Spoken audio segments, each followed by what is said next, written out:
How many of you were alive before Vatican II? Nako, marami dito. Buhay pa bago mag-Vatican II. 1965, earlier than 1965. Diba, nung nagmamass kayo dati, anong klaseng mass yun?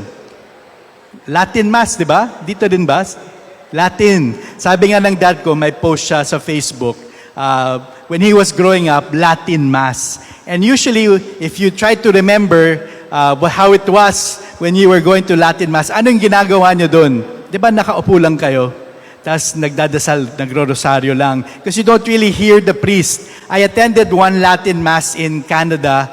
I think that was last year. Wala ka talagang maririnig. The priest is facing the altar. Then he just looks to the back for some parts.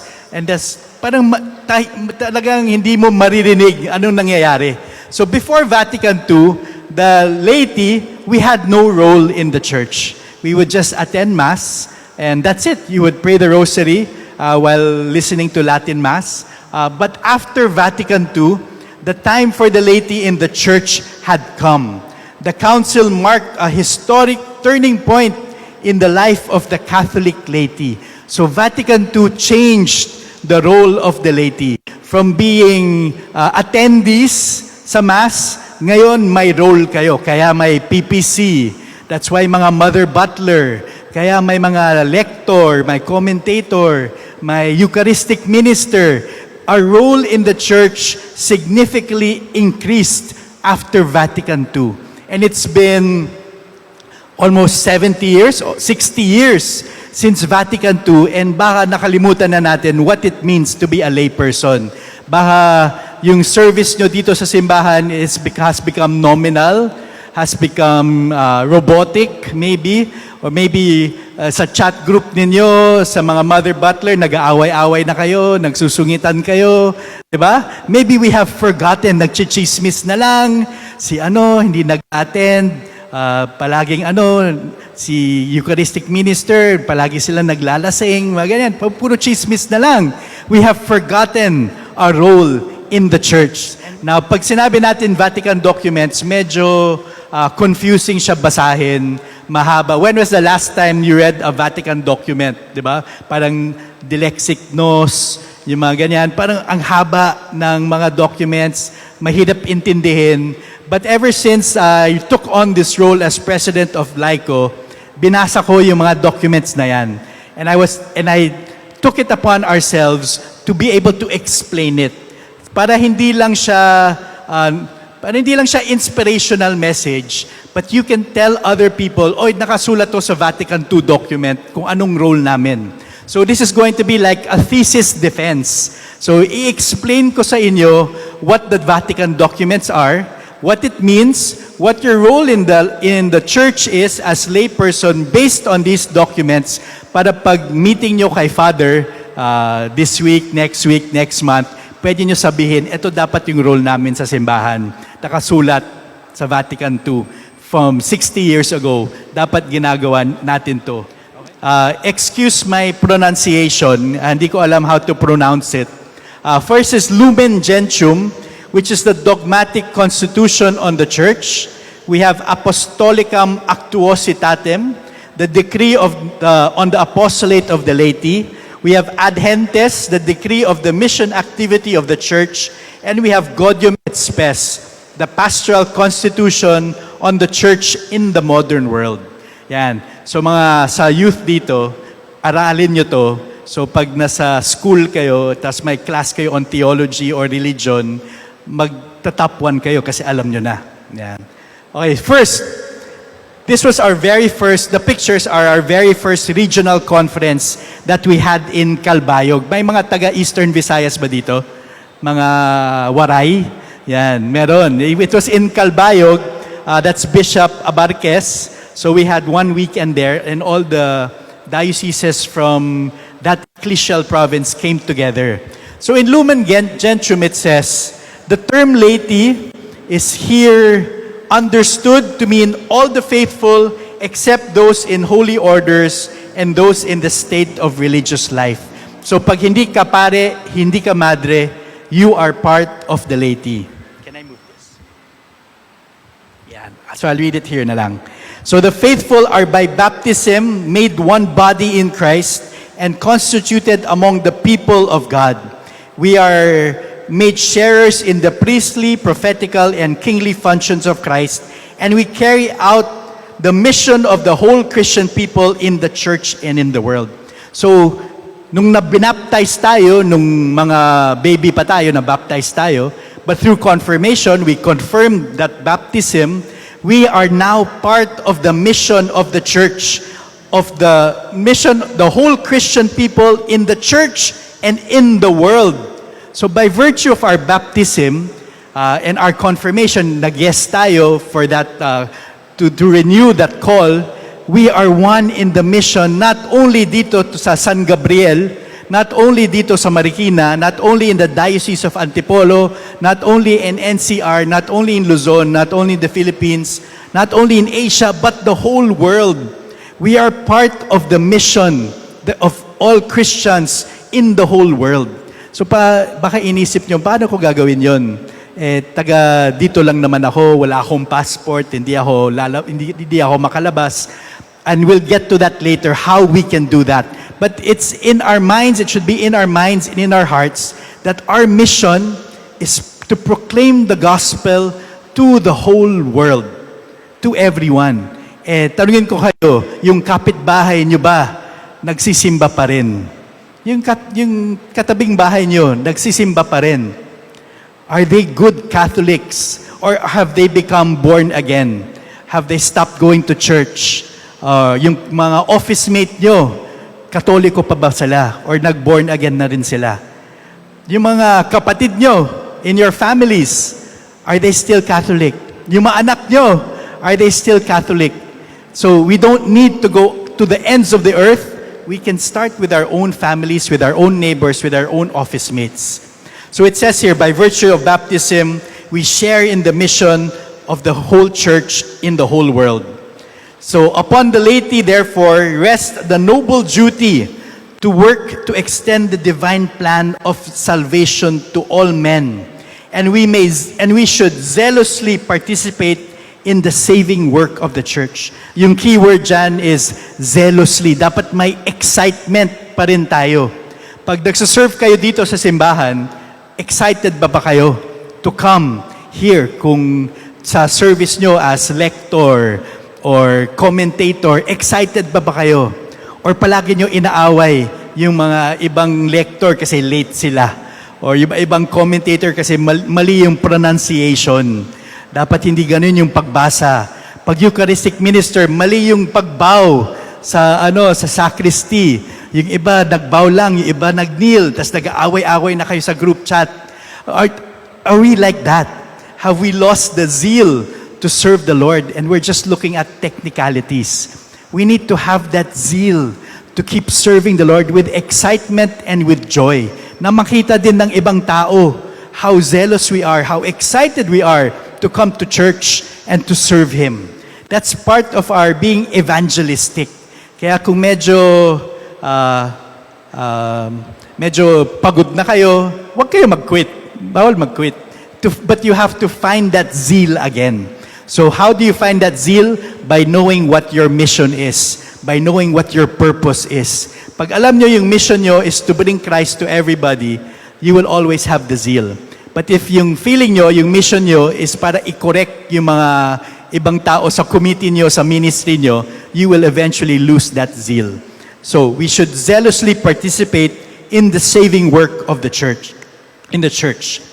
Here, this is for our shepherds. For the spiritual shepherds, they need to recognize and promote the dignity as well as the responsibility of the laity in the church. Let our priests confidently assign duties to us lay people in the service of the church, allowing freedom and room for action. Let them encourage lay people so that we may undertake tasks of our own initiative.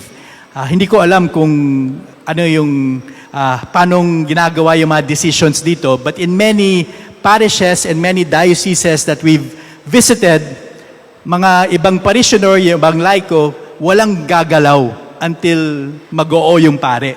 Even the smallest detail, bawal gumalaw until the priest says yes, until the priest says go. What Vatican II says, hindi dapat ganun. We should encourage lay people so that they can undertake tasks of our own initiative. Dapat may initiative tayo. Kasi our mission is to proclaim the gospel. Our mission is the salvation for everyone. We need to have our own initiative to come up with programs and projects within the church as well.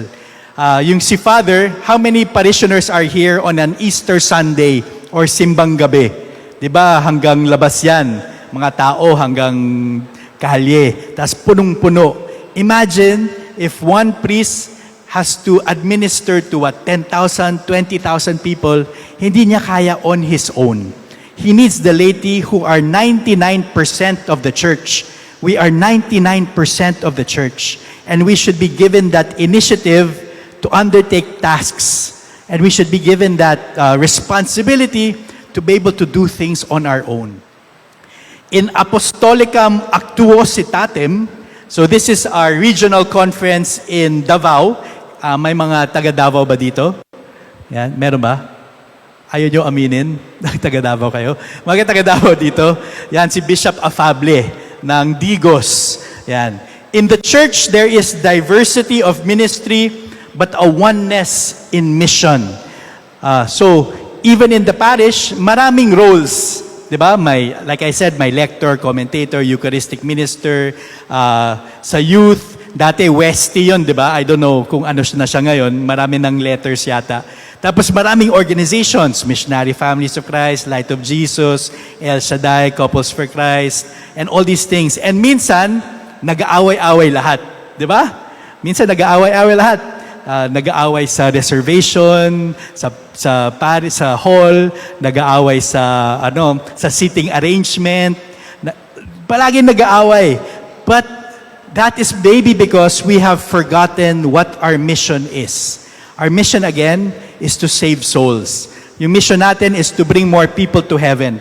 Pag focus tayo on our mission, then we can see even if we're different, we have one mission. We can work together. Sa LICO board, there are 15 people sa LICO board. Half of them are from diocesan councils of the laity. So yung mga parishes, half of them are from national lay organizations. And we can work together well. So if we can do it well sa LICO board, I think you can do it well also locally. Since the laity, in accordance with our state of life, live in the midst of the world, we are called by God to exercise their apostolate in the world like leaven, with the ardor of the Spirit of Christ. So tayo, we are in the world. Hindi naman tayo lahat nandito 24/7 na sa simbahan. So alam ba sa work ninyo na Katoliko kayo? Alam ba nila na that you go to Mass every Sunday or every day even? You attend these sessions, you make time for it. Alam ba nila? Or do they think na hindi ka ganun ka-active kasi nag-uuwi ka ng bond paper para sa project ng mga anak mo, nag-umuwi ka ng paperclip, pag nahuli ka ng MMDA, naglalagay ka din. That's corruption as well. Corruption when you pay the MMDA enforcer, corruption when you pay for your licenses, business license, corruption din yun. The success of the lay apostolate depends upon the laity's living union with Christ. How many of you, nung pagising nyo kanina, nag-prayer time kayo? Meron ba? Nag-prayer time kayo, nung nagising kayo, nung alarm, yung phone ninyo, kinuha nyo yung phone, in-off nyo yung alarm, tapos nakita nyo ang daming-daming chat messages, mga 50 chat messages, daming forwarded messages, tapos late na kayo sa trabaho, hindi na kayo nag-prayer time, di ba? Kasi when you reach for your phone in the morning, ang dami na nangyayari, ang dami mong re-replyan, and then you're late for work, you have no more time to pray. But how will we know, how will we be successful as laity if we have no time to listen to the person who is telling us what to do? We need to spend time with God in prayer. We need to spend time listening to Him. And may time talaga tayo. We have the time. Anong ba ginagawa natin when we're waiting? We're on Facebook, you're scrolling through Reels, or YouTube, you're watching YouTube videos, may time tayo to spend time in prayer. We're just not using it for prayer. But we have the time. I will not believe anybody who says they have no time to pray because we have the time. We're just not using it in the right way. Christ's redemptive work, while essentially concerned with the salvation of men, includes also the renewal of the whole temporal order. So we need to change society. Hindi lang tayo dapat magsimba, hindi lang tayo dapat may activities dito, makinig sa talk, but we need to change society. Last night, I gave this talk in San Juan, Saint San Juan Bautista, yung dambana doon. And one of the question asks, how can we change our congressmen and senators? Because we're talking about changing the temporal order. How can we change them? First of all, I said, we have to change ourselves. And then, secondly, if you know who they are, pwede nyo kausapin. Diba? Minsan, nagsisimba din sila with us. Some congressmen, councilors, co-parishioner natin, you have to be brave and courageous enough to also talk to them. Because if no one talks to them, then they will think what they're doing is okay. Yung mga bishops natin have started talking to the congressmen as well. And maraming feedback na binibigay sa kanila is, wala naman kumakausap sa amin. So they think what they're doing is right, or they don't think that will hurt anybody. So we also have to do our part by talking to them. But in Ad Gentes, it says, it is the duty of preaching the gospel. It is the duty of all lay people to preach the gospel. It is the duty belonging to the whole church. It is our duty. It is not a request. It is not pakiusap. It is our duty to proclaim the whole gospel. Pero paano yun? Kung if you don't have an hour, let's say like this, my talk, kung wala naman kayong ganitong time to preach the gospel, we should be able to preach the gospel in our own way, even in a short amount of time. Sa business, sa corporate world, meron din sinasabing elevator pitch, di ba? If you're in an elevator going up 4 or 5 floors, you only have 1 minute. Let's say magpipitch ka ng business idea, anong sasabihin mo in 1 minute to pitch your idea? Dapat meron din tayong ganon. If you only have 1 minute, let's say nasa jeep ka, naka-t-shirt kang ganyan, MFC or mga parish shirts, tapos may magtanong sa'yo, ano ba yung t-shirt mo?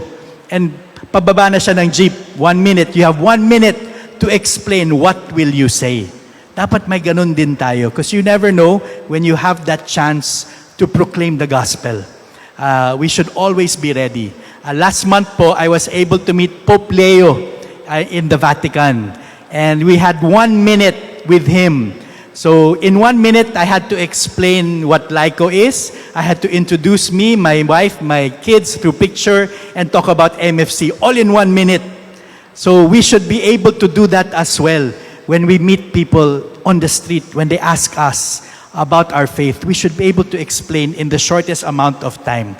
But also, we should, dito sa bold part sa baba, we have to make sure that you are properly trained. So after this session, hindi naman pwede na, sige, bahala na kayo. Do whatever you want, bahala na kayo. No, it is also the duty of the PPC here, of the lay leaders here, the organizations, your parish priests, to train you, to be able to be more effective. In Gaudium et Spes, it says, since we have an active role to play in the whole life of the church, the laymen are not only bound to penetrate the world with a Christian spirit, but we are called to be witnesses to Christ in all things in the midst of human society. So kailangan maging witnesses tayo. Dito sa loob ng simbahan, inside your communities, in our communities, madali lang maging mabait, di ba? Lahat brother, sister, lahat nagsasmile tayo, wala naman masyadong nagsusungit kasi chichismis ka na si sis ang sungit-sungit niyan. So it's so easy to be kind and nice within the church. But how about outside? How will we be witnesses outside? For example, kanina pa ako nagtutalk dito, mga 20 minutes, pero nakita niyo ako doon sa labas sa Robinson's Antipolo, tapos nakita nyo, pinapagalitan, sinisigawan ko yung mga anak ko, what will you think? You'll think, wow, I heard him talk, but he's not living out his talk. So you'll think na, ay, hipokrito yan, fake yan. So we need to be able to be living witnesses even outside. Paano yun? Kung even if you don't know, even in your unguarded moments, dapat witnesses ka pa rin. Yes, because we have to make this our way of life. Our Catholic faith should make us change for the better. Hindi ko alam kung masakit yung sinasabi ko, pero dapat ganun nga. We should change for the better. If we are the same person over these 10, 20 years of going to Mass every Sunday, nagsisimbang gabi kayo every year, nagproprosesyon, and all these things, if you're still the same person, there's something wrong. You're not living out your faith. We need to live out our faith. So, kung may mga favorite sins pa tayo, it's time to let it go. Do you know that the number one, that Pornhub, the number one country that uses Pornhub around the world is the Philippines? Yan. Pero walang aamin. 50, 60 years ago. But even Pope Francis has acknowledged and has affirmed what it has said, what these Vatican documents has said. Even Pope Leo, but he's not updated yet. But recently, he also had some affirmations about the role of the laity. So in Christi Fidelis Laici, ito sa Iloilo to, one of the regionals we had in Iloilo. In the Christi Fidelis Laici, it says, the lay faithful find themselves on the front lines of the church's life. And we have to participate in the threefold mission of Christ as priest, prophet, and king. Narinig na natin yon how many times in our life of service, priest, prophet, and king. So we'll go through it very quickly. As priest, we need to make an offering of ourselves and our daily activities. So lahat na nangyayari during the day, i-offer natin kay Lord. I-offer natin.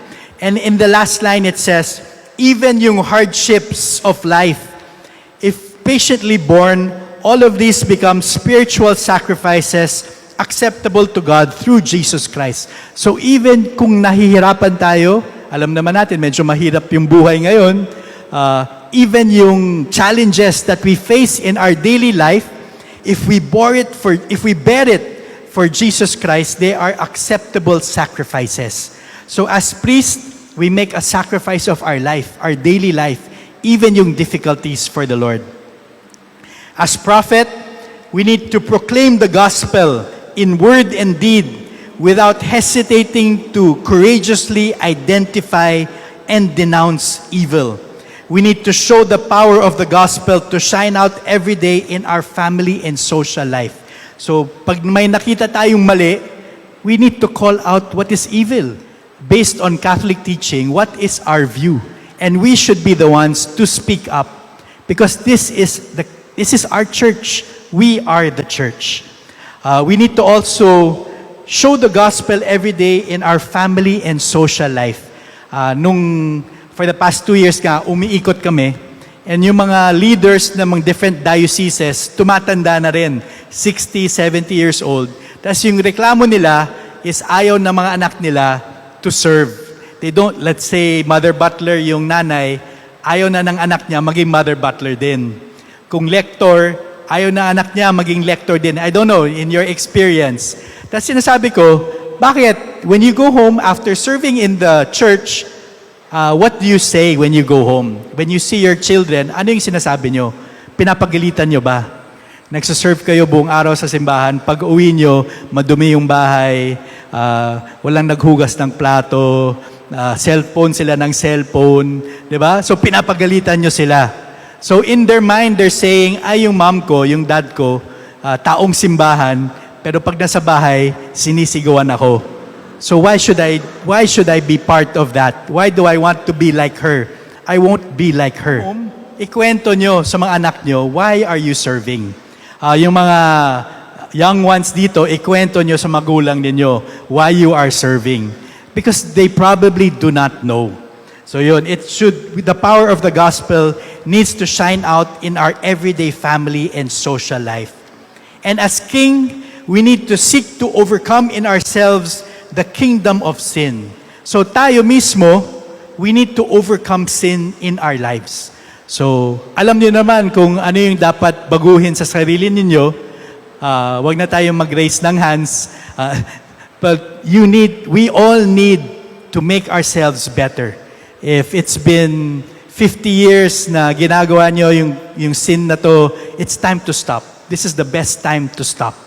Because we need to overcome in ourselves the kingdom of sin. And in Evangelii Gaudium, it says, let everyone admire how you care for one another. Evangelization is the task of the church, and we need to be missionary disciples. So we have to have genuine care for one another. Hindi lang nagpa-follow up kasi may deadline or may report na kailangan gawin. We need to have genuine care for one another. Pag nag-absent yung ka-ministry nyo, chine-check nyo ba kung ba't sila nag-absent, ano nangyari, or wala lang, absent siya sorry. Diba? We have to have genuine care for one another. Lay people are the vast majority. Lay persons have not been given the formation needed due to an excessive clericalism, and then greater penetration is needed in the social, political, and economic sector. So it's an affirmation kung ano mga sinabi ko kanina. In his message to the Dicastery Conference, maganda to, Pope Francis asked the church to leave behind ways of acting separately. To leave ways. Because in the church, minsan, even in parishes, there are ways that people work parallel. Ano yung parallel? Yung two lines that don't intersect. So as may example siya dito, clergy separated from laity. So minsan, the clergy have their own way, the laity have their own way. They don't intersect. We don't work together. Consecrated persons from clergy and the faithful. Intellectual faith versus the faith of ordinary people. The Roman Curia from particular churches. Even bishops separated from priests. Young people from the elderly. Alam natin na gusto natin dumami yung mga bata, kabataan in parishes. But alam naman natin, when you bring more young people, mas magulo. And when you have older people, ayaw nila na magulo. So palagi may tension yun, parallel workings of the church. Spouses and families disengaged from the life of communities. Even this, charismatic movements separated from parishes. So we see that as well, parallel structures. So what Pope Francis said before, we need to leave behind ways of acting separately. We need to find ways that we will all intersect. How will we find those ways to intersect? By having the same mission. We need a church that is intent on mission. A church which binds us together is belonging to Jesus, and a church marked by fraternity between laity and pastors. In the message to the Dicastery Assembly, again, Pope Francis emphasized closeness and two things, mission and service. So pwede tayo serve, pero kailangan may mission din tayo. We have to have a mission to go beyond the walls of our parish. Ang laki dito, ang daming tao dito. How many people here around us still go to church? They should be our mission. Yung mga born again, yung mga Mormon, they go house to house. Sobrang sipag nila. Tayo, we wait for them to come here. And when they enter the doors, minsan, we're not welcoming. So, nawawala talaga yung mga tao. We lose them. So we need to go out and to bring people back. This is also an affirmation. This is the Plenary Council of the Philippines, which basically affirms lahat ng sinabi sa Vatican II. So the lay faithful have been incorporated by baptism. The lay faithful are not second-class members. So sabi ng mga obispo ng Pilipinas, the laity are not second-class members. And pastors and lay faithful should collaborate for the sanctification of the whole church. So I want to leave you with two quotes. One is from Evangelii Nuntiandi 41. Modern man listens more willingly to witnesses than to teachers. And if he does listen to teachers, it is because they are witnesses. Alam naman natin yun.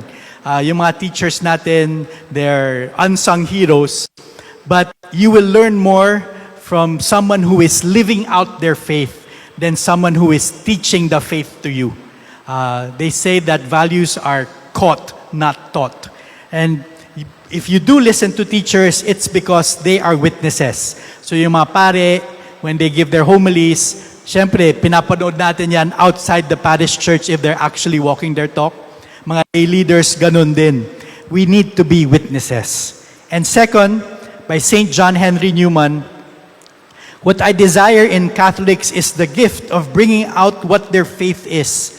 You must not hide your talent in a napkin or your light under a bushel. I want a laity not arrogant, not rash in speech, not disputatious, but person who know their religion, who enter into it, who know just where they stand, and who know what they hold. We have the pearl of great price. We have the Catholic faith. But minsan, hindi natin alam how to defend it. What happens when someone asks you, why do you worship Mary? Why do you pray to statues? Why do you have saints? Why do you have sacraments? Minsan wala tayong sagot. Hindi natin alam yung sagot. Kasi we don't spend time researching, we don't spend time studying. We need to also do our part and study our faith. We need to know our faith. So our challenge for lay leaders is we need to be bridges of communion between parish, community, and society. We need to embody servant leadership, and we need to live a life that is integral faith, prayer, catechesis, and action in daily life. For example, think of a parish catechist, maraming catechista dito, who begins her day with prayer, not scrolling, not replying to messenger, but begins the day with prayer, teaches children about Jesus, and later joins a feeding program for the poor. Her prayer, teaching, and action are one.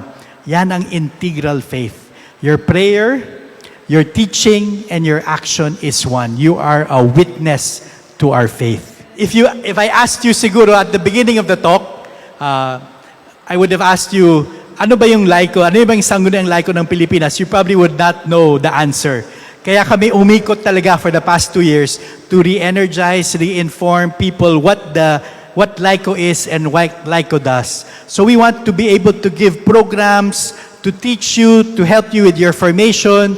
So anything you need, parish level, diocesan level, you can go to laiko and we will help find speakers for you and all these other resources for you. Basically, that's what laiko does. It is made up of diocesan councils of the laity from 80 plus dioceses and almost 60 national lay organizations. So kung kailangan mo ng any speaker on any topic, we can tap any of those people to be able to bring it to you. Be missionary disciples. Can you repeat that? Yeah. So I hope you remember that your role in the church is important. Pero hindi lang siya role. It's not only a role that we play. We need to be witnesses. Dapat sinasabuhay natin yung pagiging laiko natin. We need to live out our being laity in our daily life so that we can be true missionary disciples. Thank you and God bless.